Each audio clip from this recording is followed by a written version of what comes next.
Hey guys welcome back my new blog. तो आज हमारे এটা মন্দির, তো মন্দিরটা মোটামুটি সাজানো হয়েছে। আর এই হচ্ছে আমাদের সরস্বতী মা।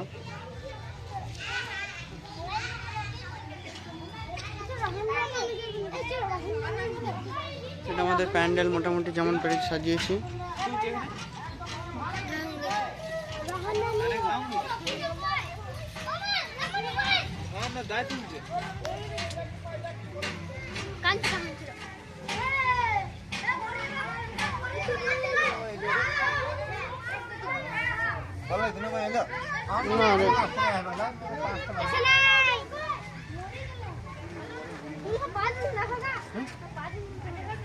ঠিক আছে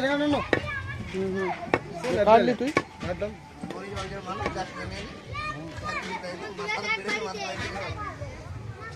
কি হলো গানটা